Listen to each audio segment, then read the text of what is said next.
Hello students, welcome to my class. आपका chapter चल रहा है न्यूटन्स लॉ ऑफ मोशन। उसकी नेक्स्ट डेफिनेशन है आवेग की। देखिए, आवेग किसे कहते हैं। माना एम द्रव्य मान की किसी गतिशील वस्तु पर एक नियत परिमाण का बल, ठीक है, नियत परिमाण का बल एफ उसकी प्रारंभिक गति की ही दिशा में एक सूक्ष्म समांतराल डेल्टा टी के लिए लगकर उसके वेग को यू से डी कर देता है। तब न्यूटन के द्वितीय नियम से देखिए, एफ इजिकल टू क्या होता है, एम ए होता है। एफ इजिकल टू क्या होता है, एम ए होता है। ठीक है, ए क्या है, यहाँ पर त्वरण है। त्वरण किसे कहते हैं, वेग परिवर्तन की दर को त्वरण कहते हैं। ठीक है, वेग परिवर्तन की दर को त्वरण कहते हैं। तो हमने त्वरण का फॉर्मूला क्या हो गया, D V over D T. ठीक है, ये यहाँ पर हमने लगा दिया। डी बी क्या है, वेग में जो परिवर्तन हो रहा है, वेग में परिवर्तन कितना हो रहा है, यू से बी हो रहा है। तो डेल वी को क्या लिखेंगे, v माइनस यू। यहाँ पर हमने लिख दिया है एफ इजकल टू कितना हो गया, M V minus U upon del T. ये डेल टी जो है नीचे, ये इधर चला जाएगा, एफ की साइड ये आ गया। तो एफ डॉट डेल टी हो गया इजकल टू, इसे एम के अंदर मल्टीप्लाई कर दी। जब मल्टीप्लाई की तो क्या हो गया, M V minus M U हो गया है। तो इससे आवेग की क्या डेफिनेशन हो गई, आवेग की डेफिनेशन हो गई जब किसी वस्तु पर आरोपित बल एवं वह समांतराल जिसमें वह बल वस्तु पर क्रियाशील हो, वह समांतराल, ये डेल्टा टी, इनके गुणनफल को क्या कहते हैं, आवेग कहते हैं। इन दोनों के गुणनफल को आवेग कहते हैं। ठीक है, अब न्यूमेरिकल देखिए इस चैप्टर के। फर्स्ट न्यूमेरिकल है, दिए गए बल समय वक्र से आवेग का परिमाण ज्ञात कीजिए। ठीक है, ये आपको दिया है फिगर, ये देखिए यहाँ पर, ये समय इधर है, बल इधर है, ये दिया है।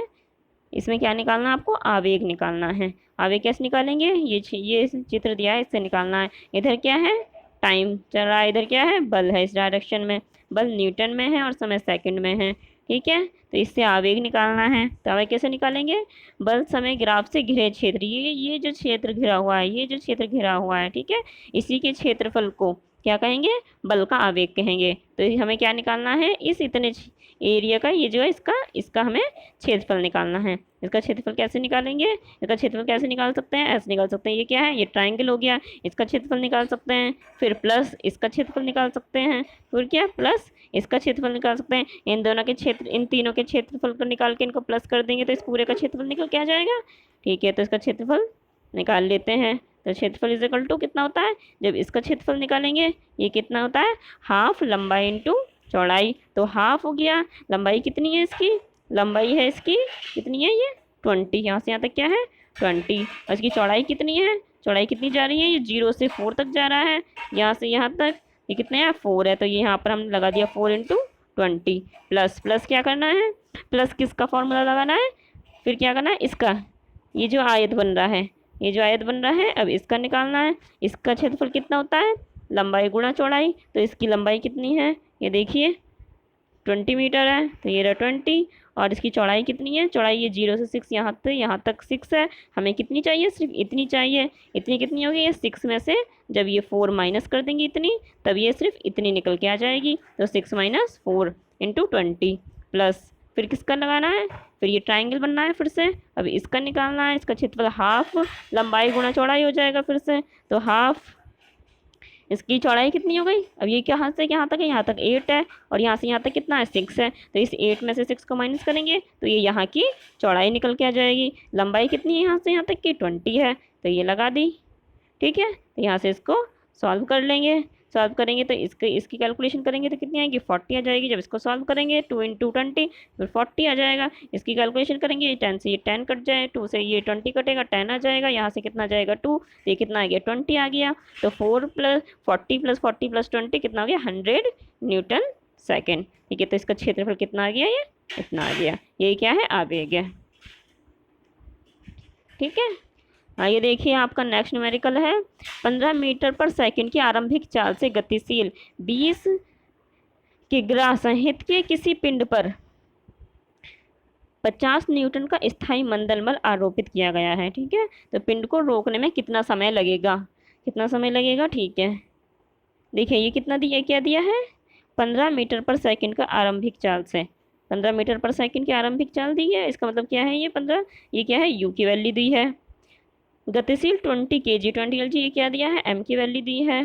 ठीक है, स्थायी मंदन बल आरोपित किया जाता है पिंड को रोकने के लिए, पिंड को रोक रहे हैं तो इसमें लास्ट में इसकी वेलोसिटी कितनी हो जाएगी, 0 हो जाएगी।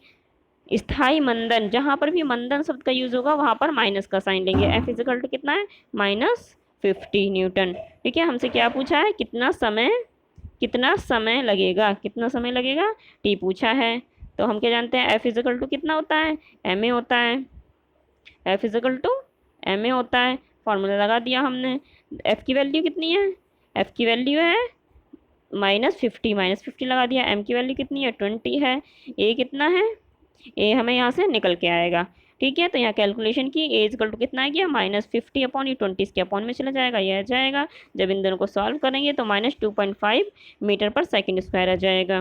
ठीक है, हमारे पास एक ही वैल्यू आ गई, एक ही वैल्यू आ गई, अब हम टी की वैल्यू निकाल सकते हैं। तो गति का प्रथम नियम क्या है, v is equal to U plus A T. V कितना है, क्योंकि कार को रोक रहे हैं तो v 0 है। प्रारंभिक वेग यू कितना है, 15 दिया है, प्लस ए की वैल्यू अभी हमने निकाल ली है, माइनस में निकल के आई है 2.5, टी की टी ही है, टी तो हमें निकालना ही है। तो ये इजिकल टू, ये माइनस में दिया है, ये इजिकल टू में चला जाएगा। जब ये इजिकल टू में जाएगा तो 15 इधर पहुंच जाएगा और 2.5 इसके नीचे आ जाएगा। तो टी इजिकल टू कितना आ जाएगा, इसे सॉल्व करेंगे 6 सेकंड आ जाएगा। ठीक है, तो कितना टाइम आ गया, टी इजिकल टू 6 सेकंड। आगे देखिए, आगे न्यूमेरिकल है अगला। 3 किग्रा के किसी पिंड पर आरोपित कोई बल 25 सेंटीमीटर में उसकी चाल को 2 मीटर पर सेकंड से 3.5 मीटर पर सेकंड कर देता है। ठीक है, पहले इसकी चाल कितनी थी, इतनी थी, अब कितनी कर दी, इतनी कर दी है।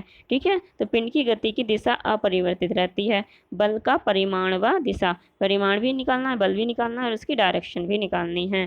ठीक है बच्चों, तो हमें क्या क्या दिया है वो लिख लेते हैं।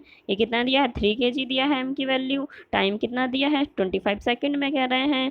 और वेग कितना कह रहा है, 2 मीटर पर सेकंड से कितना हो गया, 3.5 मीटर पर सेकंड हो गया। तो प्रारंभिक वेग कितना है, इतना, और अंतिम वेग कितना है, भी 3.5 है। तो गति के प्रथम नियम लगाया हमने, v is equal to U plus A T. B की वैल्यू कितनी दी है हमें, 3.5 दिया है, वैल्यू पुट कर दी। यू कितना दिया है, 2 दिया है, लगा दिया, प्लस ए यहाँ से हमारा निकल के आएगा। टी की वैल्यू कितनी है, 25 है। ठीक है, तब ए की वैल्यू निकालने के लिए क्या करेंगे, ये जो 2 है ये इधर किधर चला जाएगा, इधर माइनस में चला जाएगा। ये 2 जो है ये इधर माइनस में चला जाएगा, 3.5 माइनस 2 तो कितना गया, 1.5 आ गया। तो ए इजकल टू क्या आ गया, ये 25 फिर इसके 1.5 के अपॉन में चला जाएगा। इन दोनों को जब सॉल्व करेंगे तो कितना आएगा, 3.3 अपॉन 50 मीटर पर सेकंड स्क्वायर आ जाएगा। ठीक है, ये ए की वैल्यू आ गई, ए की वैल्यू आ गई। अब हम इससे क्या बल निकाल सकते हैं, एफ इजकल टू कितना होता है, एफ इजकल टू होता है एम ए। तो एम इजकल टू कितना है हमारा, 3 kg है, 3 kg लगा दिया। ए की वैल्यू अभी हमें निकाली है 3.5, वो 3/50 ये लगा दी यहाँ पर। 3 इंटू 3 कितना हो गया, 9/50 हो गया। इजकल टू जब इसको 9 को डिवाइड करेंगे 50 से कितना आएगा, 0.18 न्यूटन आ जाएगा। तो एफ की वैल्यू कितनी है अभी, एफ इजकल टू 0.18 न्यूटन आ गया। ठीक है, अब क्या पूछा है, इसकी डायरेक्शन पूछी है। इसकी डायरेक्शन कैसे बताएंगे, क्योंकि पिंड की गति की दिशा अपरिवर्तित है। पिंड की गति जो है वो अपरिवर्तित है, एक ही डायरेक्शन में चल रहा है, वो अपरिवर्तित है। तो क्या करेंगे, पिंड की गति की दिशा अपरिवर्तित है, अतः आरोपित बल की दिशा भी कौन सी होगी, जो पिंड की दिशा होगी। ठीक है, आगे देखिए अगला न्यूमेरिकल हमारा। 1000 kg द्रव्यमान की एक कार 40 मीटर पर सेकंड की चाल से गति कर रही है। इसे रोकने के लिए ब्रेक लगाया जाता है। यदि ब्रेक का बल 400 न्यूटन हो तो कार को रोकने में आवश्यक समय टी पूछा है हमसे। कितने की रखी दिया है, एम कितना दिया है, 1000 kg दिया है। प्रारंभिक वेग कितना दिया है, 40 दिया है, और इसे ब्रेक लगा के रोक रहे हैं, इसका मतलब इसका अंतिम वेग कितना है, 0 हो रहा है। एफ की वैल्यू कितनी दी है, ब्रेक कितने बल से लगा रहे हैं, 4000 न्यूटन के बल से लगा रहे हैं। ये एफ का फॉर्मूला क्या होता है, हमें ए इसमें नहीं दिया है, फिर से हमें ए निकालना है। तो ए के लिए क्या करेंगे, एफ इजकल टू एम में होता है। तो एफ की वैल्यू कितनी है, 4000 है, ये लगा दी। एम कितना है, 1000 दिया है, 1000 लगा दी। ए की वैल्यू कितनी है, ए इजकल टू 4000/100। तो ये 0 से 0 कैंसिल हो जाएंगे सारे। इजकल टू ए की वैल्यू कितनी आ जाएगी, ए आ जाए 4 आ जाएगी, पर इसमें माइनस लेंगे क्योंकि ब्रेक लगा के रोक रहे हैं तो इसमें मंदन होगा, तो फिर से इसमें माइनस साइन लेंगे। तो ए इजकल टू कितना हो गया, -4 मीटर पर सेकंड स्क्वायर हो गया। तो अब गति का फिर से प्रथम नियम लगाएंगे टी टाइम निकालने के लिए। देखिए टाइम निकालने की, तो v is equal to U plus A T. V की वैल्यू हमारे पास 0 है क्योंकि इसे ब्रेक लगा के रोक दिया है, अंतिम वेग इससे 0 हो गया है। प्रारंभिक वेग कितना है इसका 40 दिया है। ए अभी हमने निकाला है ये -4, ये यहाँ -4 लगा दिया है इंटू टी, तो टी निकालेंगे तो कितना आ जाएगा, ये 40 इधर चला जाएगा क्योंकि इधर माइनस में दिया हुआ है, दूसरी साइड जाके प्लस में हो जाएगा, और ये 4 इसके अपॉन में चला जाएगा। तो ये 40 को जो 4 से काटेंगे तो कितना आ जाएगा, 10 सेकेंड आ जाएगा। तो कितना समय आया, टी इजिकल टू 10 सेकेंड, यही हमसे पूछा था। नेक्स्ट सवाल देखिए, दो वस्तुएं ए व बी के द्रव्यमान, दो वस्तुएं हैं, उनका द्रव्यमान कितना है 2 kg और 10 kg है, एक ही वेग से गतिमान है। ठीक है, दोनों के वेग क्या है, बिल्कुल बराबर हैं। तो ए तथा बी के संवेग का अनुपात कितना होगा, पूछा है हमसे। तो एम ए कितना दिया है 2 kg दिया है, एम बी कितना दिया है दूसरे का वेग 10 kg दिया है। वेग क्या कह रहे हैं, वो दोनों के समान है, तो बी ए बराबर बी बी बराबर क्या, बी ले लिया हमने क्योंकि सेम है दोनों का। पूछा क्या है हमसे, P A upon P V पूछा है, संवेग पूछा है, दोनों का अनुपात पूछा है। संवेग का फॉर्मूला क्या होता है, P is equal to M B होता है। तो दोनों के लिए ले लिया पी ए बराबर एम ए बी, और दूसरे के लिए ले लिया P V is equal to M B B. B क्यों लिया है सिर्फ, क्योंकि दोनों का सेम है, तो दोनों का सेम ही लिया है। अब इन दोनों का क्या पूछा है, अनुपात पूछा है, तो डिवाइड कर देंगे पी ए अपॉन पी बी, तो M A upon M B, b upon b, तो बी से क्या हो जाएगा, बी से बी कैंसिल हो जाएगा, तो M A upon M B हो जाएगा इजिकल टू, एम ए की वैल्यू कितनी दी है 2 दी है, रख दी। एम बी की वैल्यू कितनी दी है 10 दी है, रख दी। जब 2 से 10 को काटेंगे तो कितना हो जाएगा 1/5 हो जाएगा। तो पी ए अपॉन पी बी क्या हो गया 1/5 आ गया। यही क्या आ गया, दोनों के संवेग में अनुपात आ गया।